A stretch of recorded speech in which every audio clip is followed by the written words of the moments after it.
la nueva ley de telecomunicaciones y sus efectos en la salud laboral. Se va a impartir por el señor Jaume Cortés Izquierdo, abogado y socio del colectivo Ronda, licenciado en Derecho por la Universidad de Barcelona. Gracias. This conference is being recorded. Hola, buenas tardes. Yo voy a hacer un ejercicio de imaginación. A veces nos pensamos que el derecho, los abogados, es una cosa muy rígida, pero dentro de esta rigidez a veces ahí se encuentran maneras para poder flexibilizar y aportar nuevas soluciones. Creo que todos estamos de acuerdo en que nos preocupa la salud de las personas que están expuestas a los campos electromagnéticos.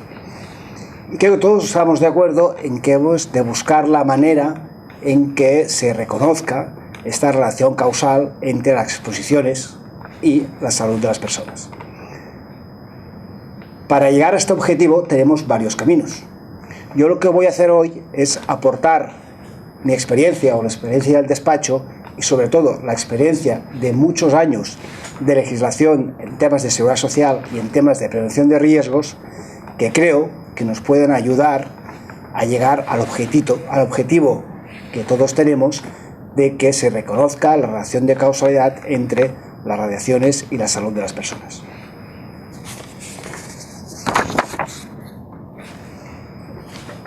La IARC ha clasificado como uno de los efectos sobre la salud de las personas que los campos electromagnéticos de radiofrecuencia son posiblemente carcinógenos en humanos.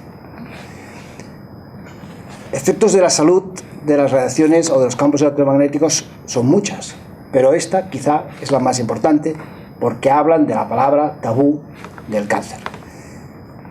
Hay efectos térmicos, efectos no térmicos.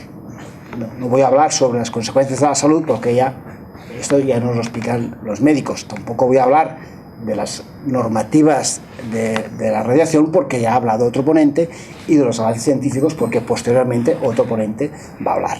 Pero yo quiero partir de esa clasificación internacional de la IARC que nos dice que posiblemente es cancerígeno en humanos.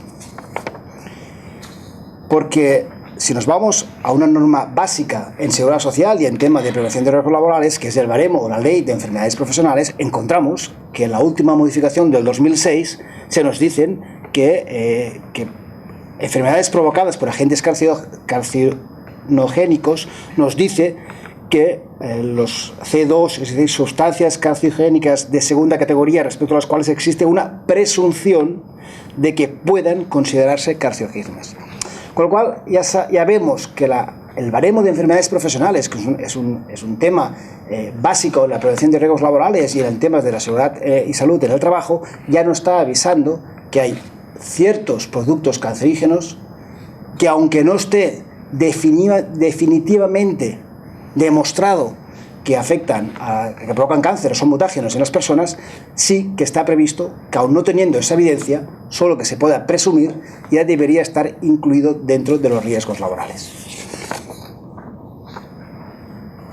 La propia IARC nos dice que hay 240 sustancias de agentes químicos que estarían dentro del grupo 2B, eso de los posibles carcinógenos.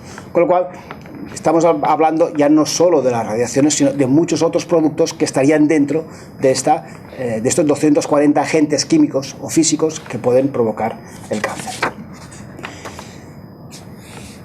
La importancia de enfocar el tema en la prevención de riesgos laborales está previsto en el artículo 4, que define qué es un riesgo laboral, que nos dice que es la posibilidad de que un trabajador sufra un determinado daño, la posibilidad de que un trabajador sufra un daño.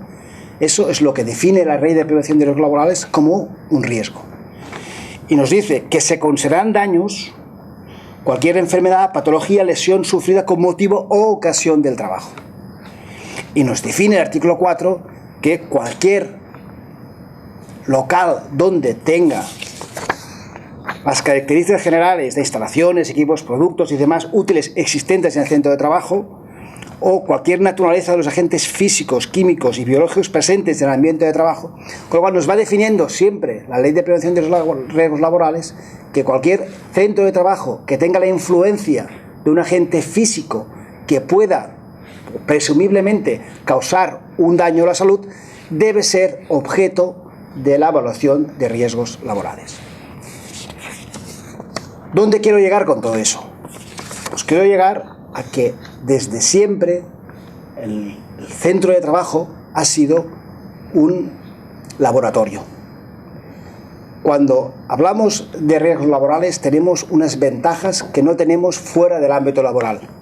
Si tenemos localizada a una persona en un sitio, en un lugar de trabajo, podemos saber debajo de qué influencia de riesgos tiene en su puesto de trabajo. Sabemos las horas que trabaja, podemos medir las radiaciones que tiene en su puesto de trabajo y podemos ejercer toda la actividad preventiva necesaria para poder localizar ese riesgo. Así se empezó con el amianto. En 1940 se decía que el amianto era peligroso para la salud, pero no se tenían medidas. Habían unos límites ambientales de 175 fibras por centímetro cúbico. Después, a cabo de unos años, era 0,1, de 175 a 0,1, hasta que finalmente se prohibió. Yo creo que ahora estamos en equiparación con las radiaciones electromagnéticas, pues eso, en esa diferencia, en estas 175 fibras, ¿no? Es cuando nos estaba hablando de los límites que decía de ir a 400 km por hora por la autopista, pues la misma evolución hemos tenido. Pero en el momento en que se empezó a localizar trabajadores expuestos a fibras en su puesto de trabajo, donde se podía medir el puesto de trabajo, el número de fibras, y sabíamos que ese trabajador, cuando iba a su domicilio, se llevaba las fibras, es decir, cuando se podía estudiar las interferencias en el puesto de trabajo, se pudo ir regulando esta actividad nociva para la salud. Con lo cual sabemos, igual que ha pasado con las fumigaciones, con la afectación de órganos fosforados, y tenemos una experiencia de determinar que en el puesto de trabajo es un pequeño laboratorio donde podemos analizar todos los elementos para tomar conclusiones en relación a la causalidad de las enfermedades. Cuando hemos empezado a tener personas afectadas por los organofosforados, no existía ninguna norma, ninguna relación de causalidad, ni prácticamente no existían estudios científicos, porque en el ámbito extralaboral es muy difícil identificar que una persona se ha expuesto a un producto. Pero cuando tenemos que en un sitio de trabajo tenemos 10 trabajadores que han estado expuestos al mismo tipo de producto, a la misma dosis, y podemos valorar la situación médica de cada uno de esos trabajadores, podemos sacar unas conclusiones. Estas conclusiones nos han permitido desarrollar unas teorías, unas relaciones de causalidad y al final unas sentencias judiciales. Porque en definitiva solo se avanza a través de las sentencias judiciales. Y aquí quiero hacer un parón para explicar una cosa muy parecida a lo que puede llegar a ser la sensibilidad electromagnética, que es la sensibilidad química múltiple. En el 2001 empezamos a tener los primeros casos de personas afectadas por la sensibilidad química múltiple por la exposición a organofosforados. En ese momento no existía ninguna sentencia. Nadie nos hacía caso. No existía la sensibilidad química múltiple. En Estados Unidos había mucha jurisprudencia y había artículos, pero aquí en España no existía. Nadie hablaba de la sensibilidad química múltiple. Solo cuando fuimos al Ministerio de Sanidad con 100 sentencias, fuimos con Carmen y otra gente, 100 sentencias, demostrando que 100 jueces habían determinado que había una relación de causalidad entre esos trabajadores expuestos a organofosforados o otros puntos químicos y la sensibilidad química múltiple, pues el Ministerio de Sanidad tuvo que hacer un documento de consenso donde fluyó la sensibilidad química múltiple en el Estado español. Y ahora ya el Gobierno de España está proponiendo al Congreso de los Diputados que se introduzca la sensibilidad química múltiple en el CIE para que vaya a la OMS y se regularice la situación de esta enfermedad. Pues bien, es un ejemplo clarísimo de que hemos tenido que pasar por la vía laboral para llegar a un reconocimiento que ahora se puede aplicar a las exposiciones fuera del ámbito laboral. Y ahora es más fácil que una persona que está expuesta a cualquier producto químico fuera del ámbito laboral, como que tenemos esos antecedentes, esa jurisprudencia, estos informes de inspección del ámbito laboral, pues lo podemos aplicar al ámbito fuera laboral. De la misma manera es mucho más fácil, que estaba comentando, poder demostrar la relación de causalidad de un trabajador de la petroquímica expuesto al benceno que no del vecino que vive a 200 metros de la petroquímica, pero que tiene una dificultad de prueba mucho mayor que el propio trabajador. Pero cuando tenemos que todos los trabajadores se declaran que expuestos al benceno, que tienen leucemia, se declara enfermedad profesional, será más fácil que toda esa relación de causalidad se traslade al vecino que vive en el edificio de delante y también tiene esa leucemia y está expuesto exactamente, pues se puede demostrar con estudios ambientales, al mismo benceno, quizá en dosis más bajas, seguramente en dosis más bajas, pero podremos hacer un trabajo de tirar por ahí la relación de causalidad. Pero volviendo a las radiaciones electromagnéticas, pues hemos de aplicar toda la cultura preventiva. Todos los trabajadores están expuestos prácticamente a las mismas radiaciones electromagnéticas que los que no están trabajando y están en sus domicilios. Al final, trabajamos donde vivimos. Con lo cual, todos los trabajadores, o casi todos los trabajadores, estamos expuestos a radiaciones electromagnéticas. Porque se puede instalar encima de nuestro despacho, sin nuestra voluntad, y lo vemos en la nueva ley, 1, 2, 3, 4, 10 antenas de telefonía móvil, que eso nos irradian nuestro centro de trabajo. Aparte, lógicamente, tendremos las fuentes de energía de nuestro propio ámbito laboral, pero también tenemos las de fuera. Tenemos el wifi, tenemos los teléfonos móviles, etcétera, etcétera, etcétera. Pues eso es un riesgo laboral. Y según la Ley de Prevención de Riesgos Laborales, artículo 4, el empresario está obligado a tratar esa exposición de campos electromagnéticos como un riesgo laboral y a aplicar toda la cultura preventiva. Una cultura preventiva que no la voy a describir porque ya no voy a tener tiempo, que se basa básicamente en identificar los riesgos, en hacer mediciones, en buscar medidas preventivas, en sustituir esos productos cancerígenos o posiblemente cancerígenos con otro tipo de elementos, apantallar, una serie de cultura preventiva que lógicamente lo que harán es que estamos expuestos a menos radiaciones. Porque al final hay un principio que, habiendo leído para esta conferencia muchos artículos de salud ambiental que nos hablan del principio ALARA, que en inglés tiene su definición, pero que en castellano es tan bajo como ser razonablemente posible. Esto parece ser que en salud ambiental es un principio muy nuevo, pero esto en prevención de riesgos es lo básico, es el objetivo de la prevención, es siempre ese, el riesgo como menor, mejor. Con lo cual, creo que en el ámbito laboral realmente tenemos la posibilidad de exigir que esto sea de esta manera. Pero tenemos otras ventajas. En el ámbito laboral tenemos la vigilancia de la salud, importantísima la vigilancia de la salud. Si lo que queremos al final es demostrar una relación de causalidad, pues qué mejor que si tenemos 1, 10, 100 trabajadores expuestos a unas mediciones que conocemos porque las hemos tenido que medir, porque nos obliga la Ley de Prevención de Riesgos Laborales, y sabemos que al terminar la jornada esas personas tienen dolor de cabeza, salen fatigadas, tienen picor. Es decir, si aplicamos un protocolo de vigilancia de salud adecuado a estos trabajadores, los médicos pueden llegar a unas conclusiones. Cuando empezamos con la sensibilidad química múltiple, cuando salían las personas expuestas, se les preguntaba si tenían vómitos, si tenían dolor de cabeza, se les preguntaba. Y al final, cuando se sumaban una serie de sintomatología, se llegaba a una conclusión, porque la sensibilidad química múltiple sabemos que es un conjunto de síntomas. Pero al final se ha llegado a una definición y a un diagnóstico que ha permitido una invalidez.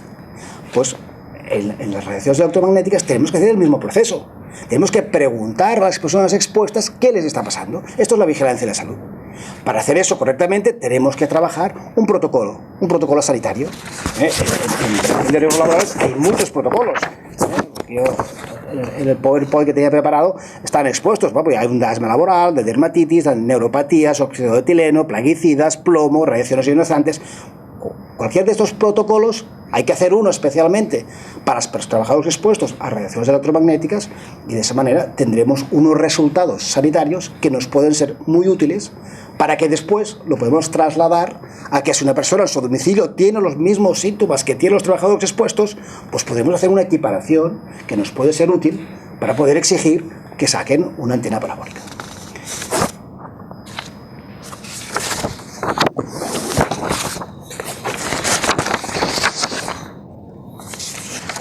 Hay otros elementos. Dentro de la vigilancia de salud hay lo que se llama, en prevención se llama el control biológico. También se puede realizar. no soy médico y no estoy capacitado para decir qué tipo de control biológico podríamos aplicar a una persona que ha estado durante 8 horas expuesto a un número determinado de radiaciones. Pero seguramente a nivel celular se podría encontrar la manera de hacer un análisis biológico de las personas expuestas. Con eso también podemos sacar unas conclusiones claras, porque repito, y es fundamental, tenemos las mediciones. Sabemos a qué ha estado expuesto y a cuántas radiaciones ha estado expuesto, con lo cual las conclusiones de esos valores biológicos también nos pueden ser muy útiles para poder marcar un umbral que después lo trasladamos al ámbito que es fuera del ámbito laboral.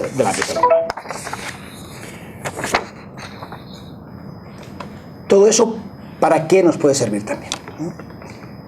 Esto ya es un paso más imaginativo, ¿no?